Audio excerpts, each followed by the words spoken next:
Olá, sombrios! Passando rapidinho para pedir a vocês que deixem seu like, compartilhem o vídeo e, se não é inscrito, se inscreva. Gosta do nosso conteúdo e deseja ajudar o canal? Clica no botão de valeu e contribua com o que seu coração desejar. Ou seja membro. Faça parte do clube de canais. Acesse o link na descrição do vídeo e veja qual categoria é mais confortável para você e faça sua inscrição. Sem mais prosa, vamos para o vídeo. Os empregados, sob a liderança de Viriato, trabalhavam em silêncio pesado e sombrio. Cada um parecia temer que qualquer palavra pudesse atrair a mesma maldição que assolava a fazenda. Os feridos eram recolhidos e levados para os barracões, onde tentariam tratá-los como podiam. Já os mortos, empilhados com frieza e eficiência, foram transportados para o frigorífico.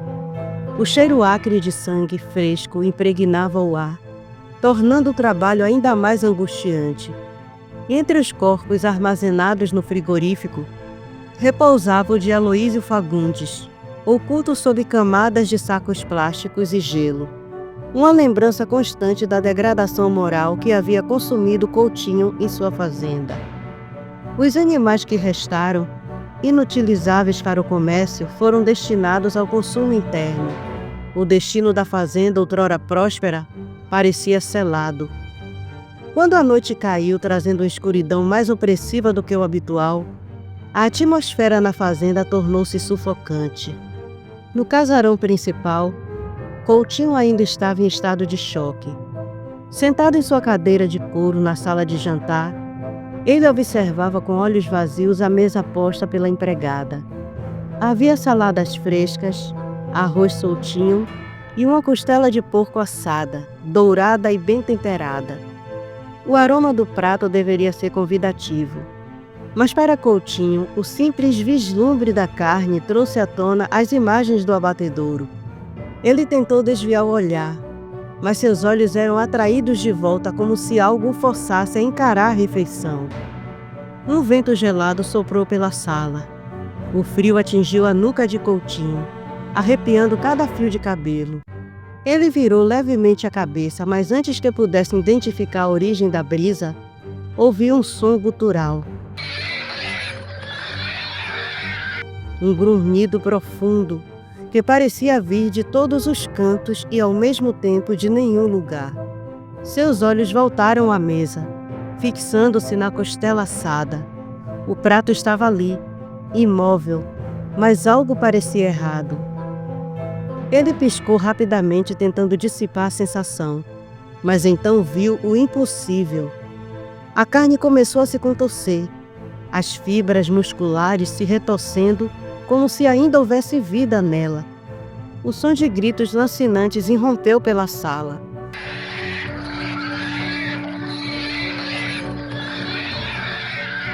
Um choro desesperado que imitava perfeitamente o de um porco sendo abatido. Coutinho soltou da cadeira com um grito estrangulado, recuando até quase tropeçar. Não, não pode ser, balbuciou, seus olhos arregalados e o rosto banhado de suor frio. O prato diante dele parecia pulsar, como se tivesse vida própria. O grunhido transformou-se em risadas distorcidas, cheias de escárnios, ecoando pela sala vazia. Mulo invisível em um canto sombrio observava com um sorriso cruel. Ele não daria descanso a Coutinho, nem mesmo em seus momentos de maior fragilidade. Era o início de mais uma noite interminável de tormento, onde o culpado seria forçado a encarar os ecos dos seus próprios pecados. Em meio ao evento aterrador, Coutinho viu algo que congelou ainda mais o sangue em suas veias. Saindo das sombras que envolvia a sala, figuras começaram a se materializar, caminhando em direção à mesa. Era Constantin, o cigano cujo rosto ele jamais esquecera, acompanhado de sua esposa Dominique e da jovem Diana. Os três tinham a pele pálida e os olhos brilhando com uma malícia sobrenatural. Coutinho sabia que estava diante de algo impossível. Ele havia visto seu próprio pai degolar aquela família. Ele mesmo dera os tiros que os fizeram cair ao chão antes do golpe final. As aparições avançaram com passos lentos e decididos, sem dizer uma palavra. A aura que emanava deles parecia sugar o pouco de vida que restava na sala, deixando o ar ainda mais denso e irrespirável. Os ciganos se sentaram à mesa, sob o olhar atônito de Coutinho.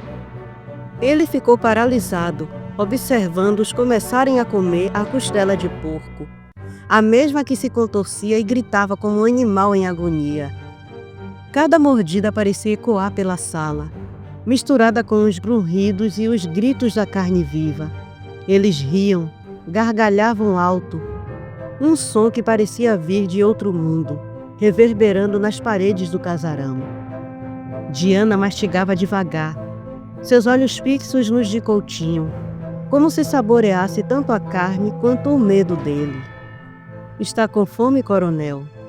zombou Constantin, sua voz rouca carregada de ironia. "Fizemos o jantar especialmente para você." Dominique riu, passando o guardanapo pelos lábios como se estivesse em um jantar refinado.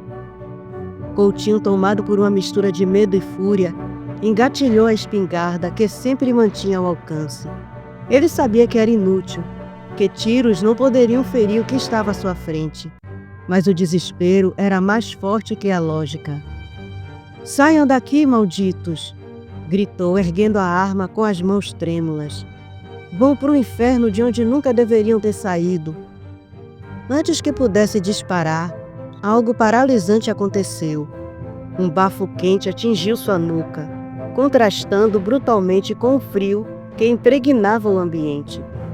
O calor era quase insuportável, e logo veio um som.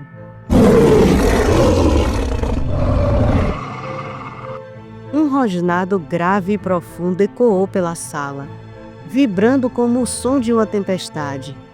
Coutinho sentiu os pelos de sua nuca se eriçarem. Sua respiração falhou e o pânico tomou conta. Ele não precisava se virar para saber o que estava atrás dele, mas algo o obrigou a dar um passo hesitante. Os olhos de Constantin brilharam com algo que parecia ser satisfação, enquanto ele sussurrava: "O caçador sempre encontra sua caça. Chegou bem na hora, filho. O jantar está servido." Coutinho, com o coração batendo como um tambor de guerra, virou-se lentamente. O que viu foi ainda pior do que seus piores pesadelos. Christian rosnou novamente. O som reverberando pelas paredes da casa como um trovão de uma tempestade infernal. A proximidade era sufocante. O calor de sua respiração fazia a pele de Coutinho arrepiar-se em puro terror. O coronel não conseguiu controlar o próprio corpo, e o pavor absoluto tomou conta dele, resultando em uma mancha de urina que escorreu por suas pernas, formando uma poça no chão de madeira. Lentamente, tremendo da cabeça aos pés, Coutinho se virou. O que encontrou fez seu coração quase parar. Um par de olhos vermelhos brilhantes, enormes como bolas de golfe, encarando-o fixamente. O olhar de Christian, agora transformado em sua forma lupina, era de pura fúria e julgamento. Coutinho tentou recuar, seus pés escorregando na própria urina, fazendo-o cair pesadamente no chão. Sentado, vulnerável, ele levantou o rifle, com as mãos trêmulas, tentando desesperadamente apontá-lo para a criatura diante dele. Mas antes que pudesse sequer mirar, Christian ergueu uma de suas patas massivas. Com um único movimento de suas garras afiadas como lâminas, Ele dividiu o rifle em 3 pedaços, as partes metálicas caindo ao chão com um ruído seco. O coronel gritou, sua voz se tornando um lamento desesperado. Christian então ergueu o focinho para o teto e soltou um uivo que parecia perfurar a própria alma.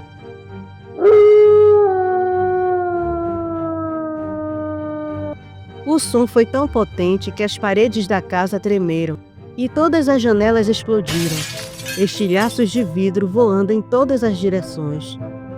Coutinho fechou o olho com força, suas mãos cobrindo os ouvidos enquanto gritava: "Sai! Sai daqui! Eu imploro!" O silêncio caiu de repente, tão denso que Coutinho mal conseguia respirar. Lentamente ele abriu o olho, esperando encontrar o monstro. Em vez disso, viu Viriato, seu capataz, e a empregada da casa diante dele. Ambos o encaravam com expressões de horror e tristeza, como se estivessem diante de um homem que havia perdido completamente a sanidade. O coronel estava encolhido no chão, seu olho arregalado, as roupas encharcadas de urina. Ele tremia como uma criança assustada. Viriato deu um passo hesitante à frente, sua voz baixa e cuidadosa. "Coronel, tá tudo bem?" Coutinho balançou a cabeça freneticamente, seu olho piscando para os cantos da sala, como se ainda procurasse a criatura. Ele estava aqui", balbuciou, a voz rouca e quebrada. Os olhos, as garras, o uivo. A empregada olhou para Viriato confusa e assustada e sussurrou: "Acho que ele está ficando doido." Viriato hesitou, mas estendeu a mão para ajudar o coronel a se levantar.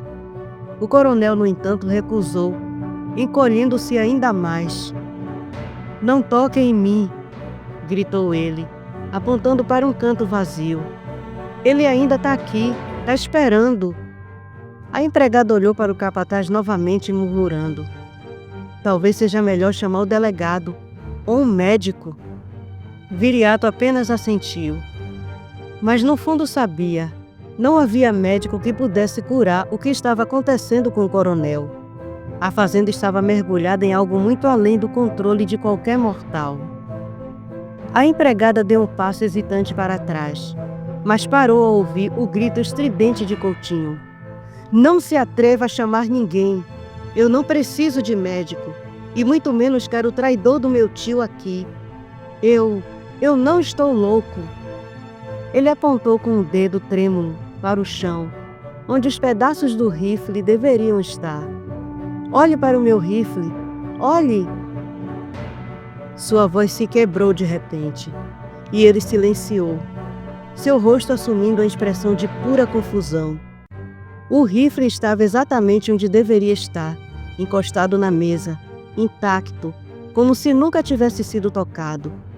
Coutinho piscou incrédulo. Ele virou a cabeça para as janelas, esperando ver o estrago que o uivo de Christian teria causado. Mas os vidros estavam no lugar, perfeitamente inteiros.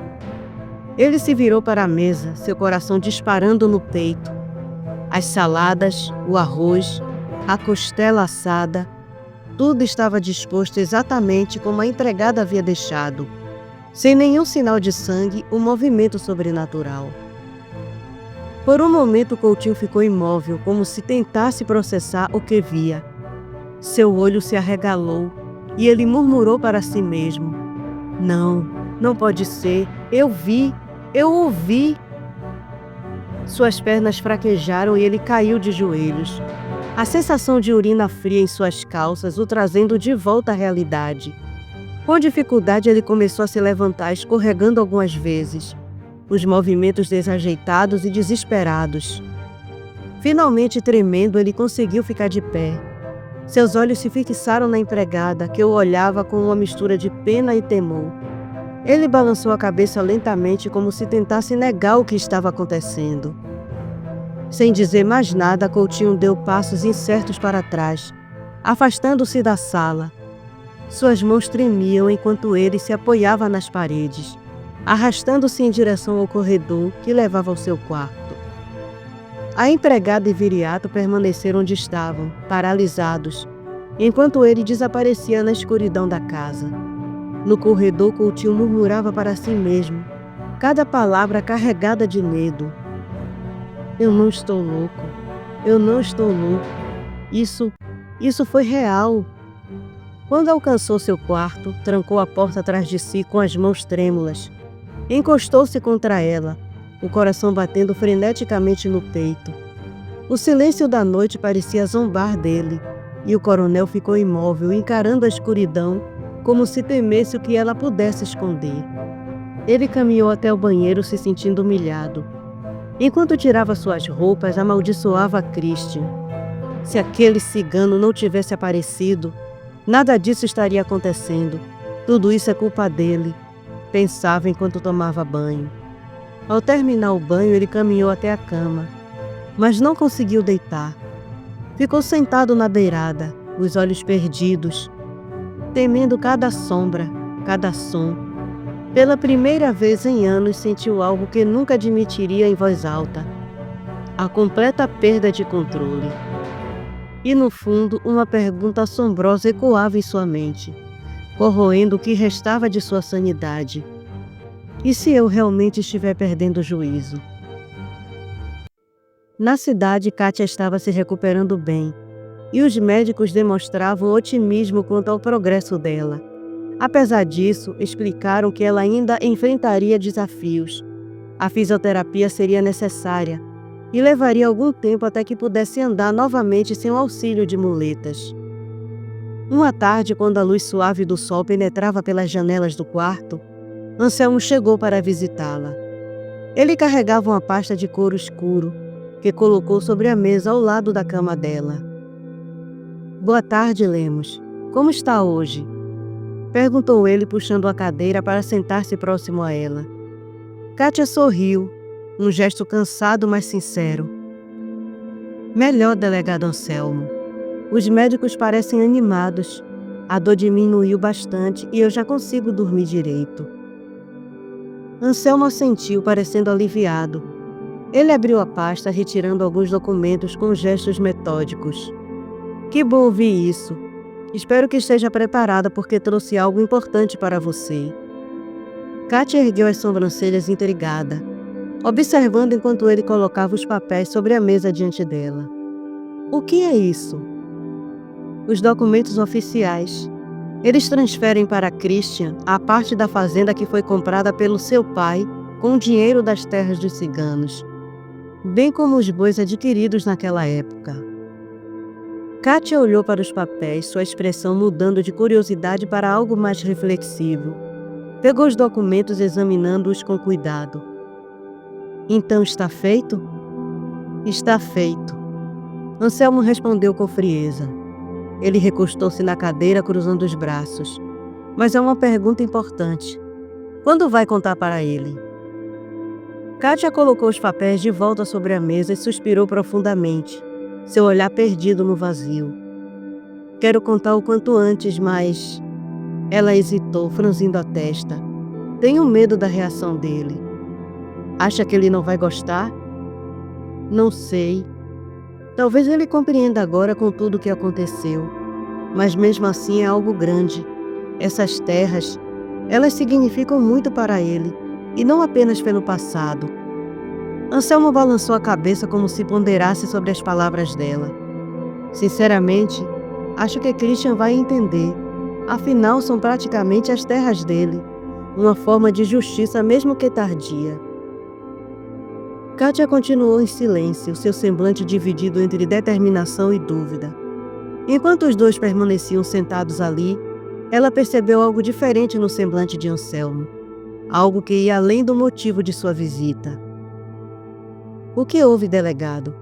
Apesar de não sermos tão próximos, consigo perceber que algo não está certo." Anselmo hesitou. Ele desviou o olhar por um momento, a tensão visível em sua postura. "Algo grave, Lemos. Vou ser direto. Coutinho está perdendo o juízo, e isso tem tudo a ver com o que aconteceu com os ciganos." Kátia endireitou-se na cama, surpresa. "Como assim?"